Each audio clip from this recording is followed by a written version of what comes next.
When I heard that AYANEO was releasing a top-of-the-line Android gaming handheld, I was pretty intrigued. They have refined their hardware and software integration to near perfection, but they're usually held back by incredibly high prices and our favorite quirky OS, Windows. All they need to do is slap some of that AYANEO pizzazz on an Android handheld, pack in a decent launcher, and we should have a winner. The AYANEO Pocket S isn't AYANEO's first dive into the world of Android, but a top-of-the-line Snapdragon chip and an undeniably sleek design caught my attention. So we're going to deep dive into what has potential to be the best emulation handheld yet. AYANEO's first Android-based device was the AYANEO Pocket Air, which takes from the AYANEO Air design language and packs it with Android. I skipped this iteration from AYANEO because the processor just didn't excite me. It just wasn't going to have that extra bit of power that we want. When AYANEO announced the Pocket S was going to have a brand new chipset, the Snapdragon G3x Gen 2, I knew there was potential for something incredible. The only performance comparison we have is the AYANEO 2, which is just an absolute powerhouse of a device already, but now the Pocket S has a chipset that's even newer than the Odin 2. The overall design of the Pocket S is just great. The front is just one cohesive piece of glass, and the back is just a single machined aluminum back. The device is surprisingly thin, coming in at 14mm at its thinnest point.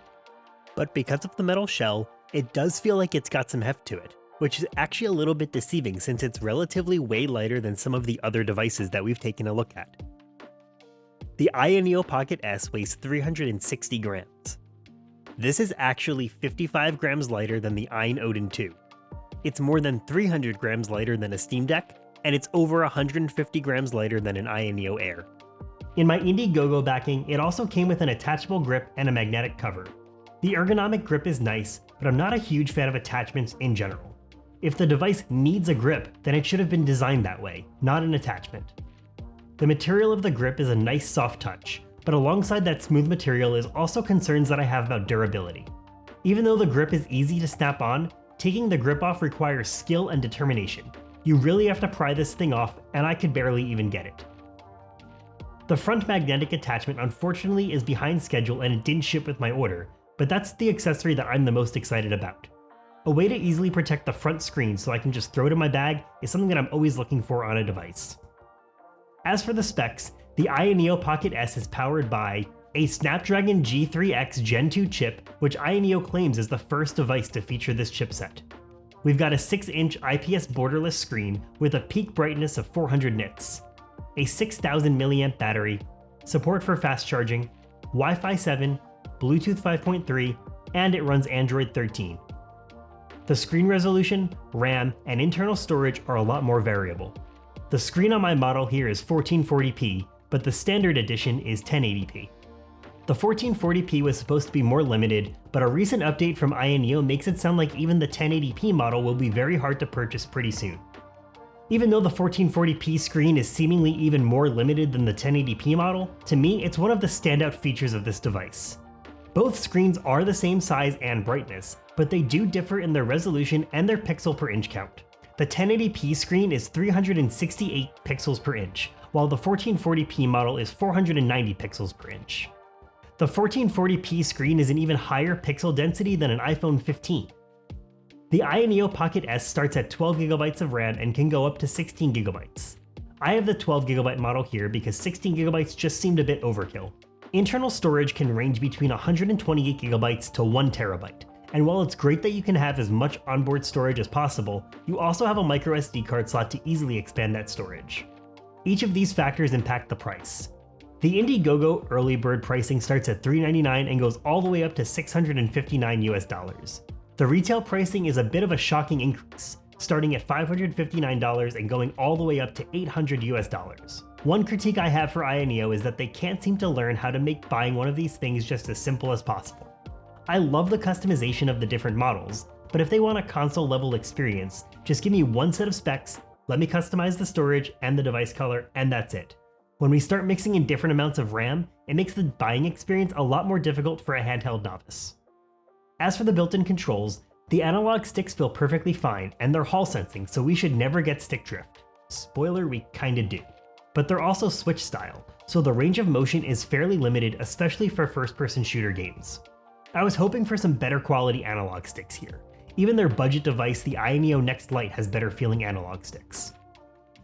The ABXY buttons are fantastic though, and they may be some of my favorite from AYANEO. The buttons are smoothed over and rounded. They're rubber membrane and are pretty quiet, which is good for button mashing games. I also really like that they're following the standard Xbox style instead of swapping the A and B like Nintendo's controller layout. The Pocket S actually also has an unmarked edition. The unmarked edition of the Pocket S seems to feature the ABXY buttons with no labels, and I kind of wish that was just the default. I'm not sure why that has to be like a limited edition. It doesn't matter a ton since you can always remap the buttons in each emulator, or you can do that in AYANEO software.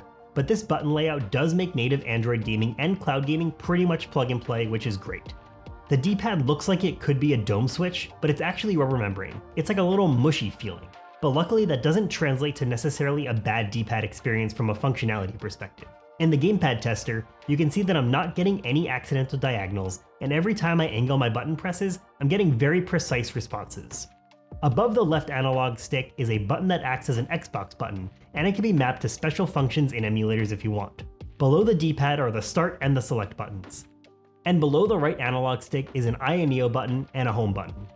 The top of the device is where we'll find our stacked triggers. The triggers are smooth, and they feel like they have a very nuanced range of motion. Unfortunately, that is a little deceiving when we actually look at the gamepad tester, but you definitely have enough range of motion. I just wish that the sensitivity was a little bit higher. The RB and LB buttons feel fine as well. They're a little bit hard to press, but it's not really a problem. At the top is also where the Pocket S has vents for active cooling. It's also where you'll find the volume rocker and power button, which doubles as a fingerprint reader. The fingerprint reader was a nice surprise, because I didn't even realize that that was going to be a feature on the Pocket S.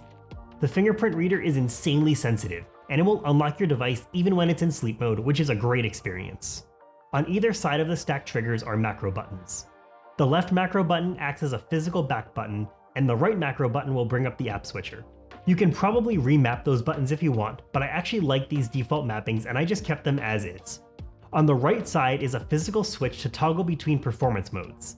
This lets us switch between balanced, game, and max performance on the fly just by flicking that switch. On the left is where we've got our micro SD card slot. At the bottom are speaker grills and a USB-C port capable of fast charging and video out. Super quick shout out to MagTame for sending over these really cool cables. They magnetically attach to each other and I love that they're braided so my cats don't chew through them. A strange omission here though is that there's no headphone jack. You can use a USB-C to 3.5mm dongle or just use Bluetooth headphones, but I do wish we had that headphone jack here. Throughout AYANEO's iterations of devices, they always ship with their IA Spaces application. When I first used their Spaces app, I thought it was pretty terrible, but now when I use an AYANEO Windows handheld, the app has become so refined that I prefer it over some of the other big name launchers, like even from Asus and Lenovo. I was really curious to see what they would be able to do on the Android side of things, especially considering how incredibly customizable Android is at the system level. And man, if there's a standout feature, it's AYANEO's software. Don't get me wrong, we'll see a little bit of jankiness, but this really is the best integrated software experience I've seen on an Android gaming handheld. The only thing rivaling it is the Linux distribution from Steam Deck with SteamOS. When we power up the device for the first time, the Snapdragon logo is front and center, and then it's followed by a nice AYANEO animation. We get a stock Android setup process, which I'll take over Windows setup any day of the week. After you get through the setup, we have a very custom AYANEO experience. Starting with the home screen, it's got an AYANEO spin on things, making it feel like a variation of their Windows game launcher. The large icons at the top of the launcher are called the home page, and it has the IA Space app by default, but this is completely customizable. You can remove the Space app or add your own to this featured section. The next thing I did was just discover what all these buttons do, and I was surprised yet again. The AYANEO button, which on Windows shows the IA Spaces widget, does the exact same thing on Android. We get some monitoring stats, quick switches for game modes, options for different fan modes, and a performance overlay. The performance overlay is actually visually identical to the one that AYANEO provides on Windows now too. Under the controller tab we have rumble settings, analog stick, and trigger sensitivity. There's also options to quick swap your button mapping, a gyroscope toggle, and some other advanced button customization settings. In handheld is where you'll find quick toggle settings for brightness, volume, airplane mode, and other wireless radios. The widgets tab has a few quick toggle settings, and the settings bring you into deep links within the AYANEO app or within the Android settings. The dedicated iOS settings app itself isn't too special, but it's nice to have a dedicated spot for more nuanced RGB controls. This is also where you'll get updates to each of AYANEO's custom applications. There's also another standalone system updater application. So the iOS settings app actually has a ton of new features. Since I last updated it, it looks like they added a lot more options. So the iOS settings actually has, you can do the performance right within the settings app. There's system language, there's the RGB controls, which we always had. There's controller calibration, there's like device spoofing. You can change the server that you're getting updates from in case you do want to get it from China, I guess. And you can get a quick link right into the Android settings. And then there's an about screen. So it looks like they did add quite a lot since I first turned on the device and since I've done a bunch of software updates. iOS Space is an app from AYANEO that seems to build off of existing game launchers. This app is a little janky for me because I found the setup extremely confusing. If this is a retro game launcher, why does it need Pegasus or Emulation Station installed? What exactly does "I have copied the game pack" mean for each of these options? After I fumbled through the settings, I was able to get all of my games to show up pretty easily though. You can choose the default emulator to launch a game from, and then you can hypothetically quickly jump into a game. The actual experience is a little hit or miss, but when it works pretty seamlessly. While it's not perfect, I could see AYANEO perfecting this app the same way they perfected their Windows launcher. In its current state, I think it's worth seeing if it fits your use case, but for me, if I already need Emulation Station installed, I'm just going to use that instead. The experience of Emulation Station is already so refined, and it's a UI that I'm already familiar with. The rest of the device setup on Android is just a process like any other setup.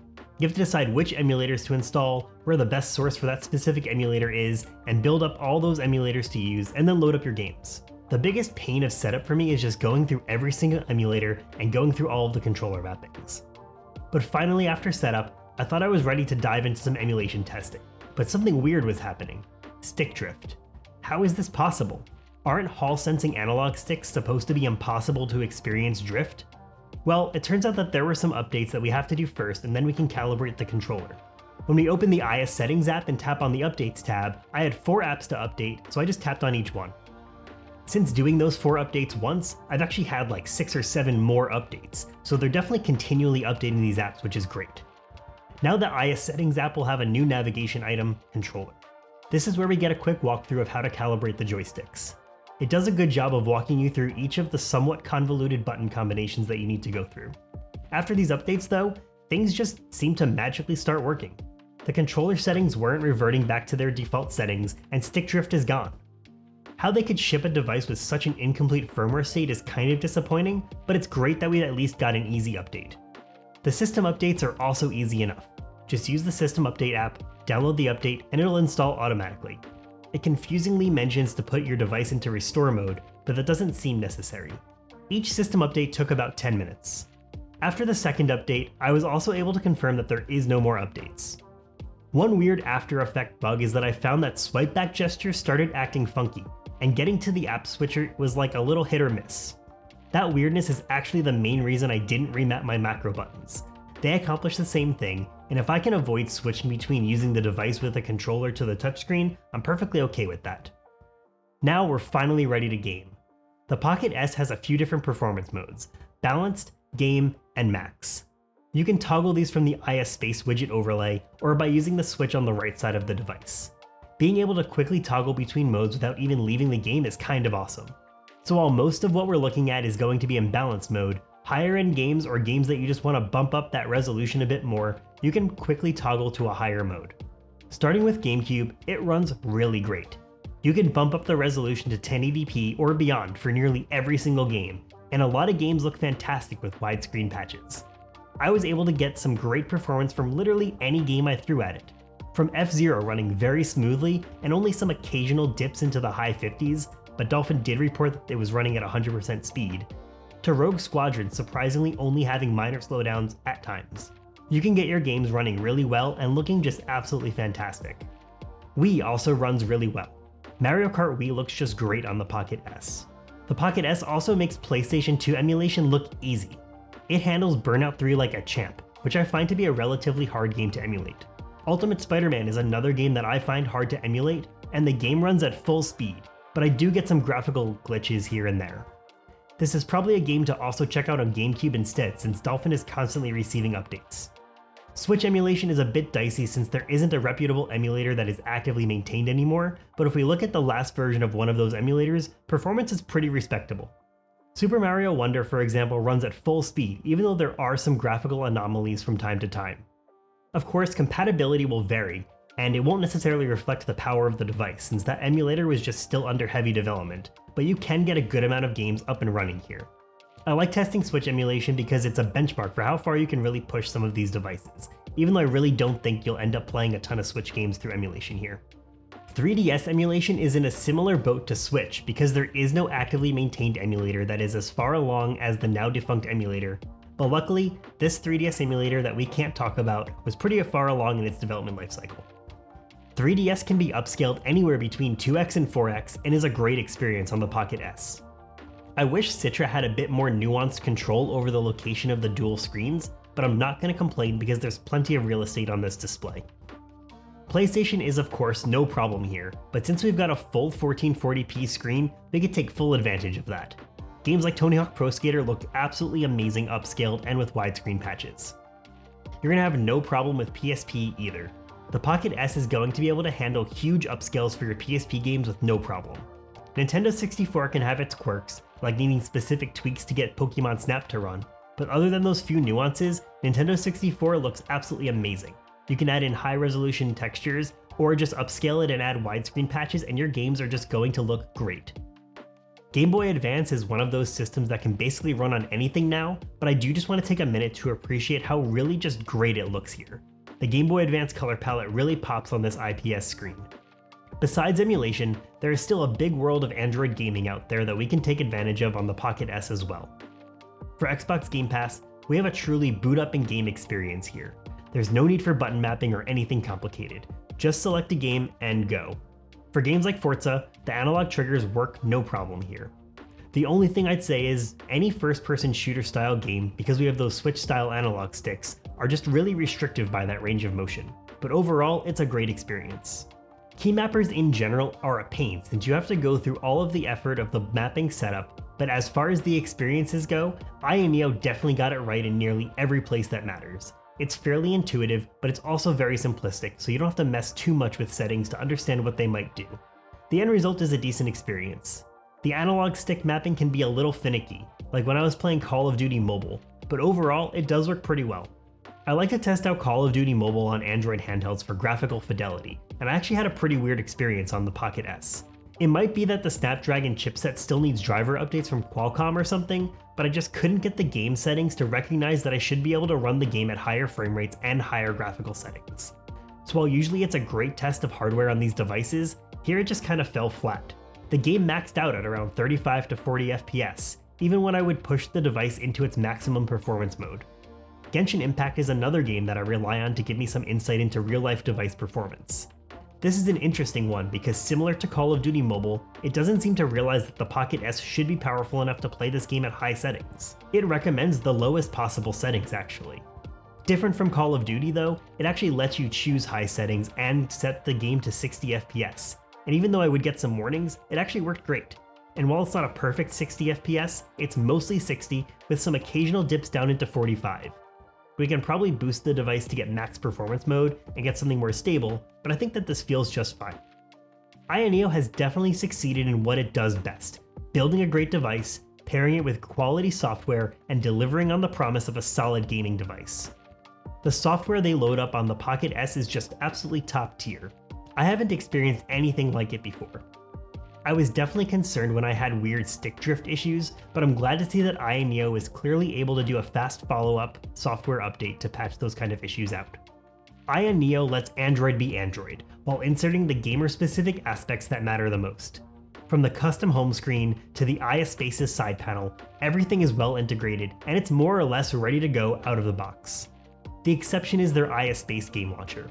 It's a little janky, and I'm unsure right now why I would opt for that game launcher instead of Emulation Station, but I'm looking forward to seeing refinements in the future.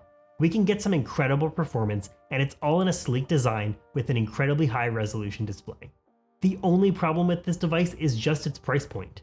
Devices like the Odin 2 and Steam Deck are just too powerful or well priced to overlook. AYANEO has engineered a top-tier Android device with their Odin 2, and the Steam Deck is just simply a great value.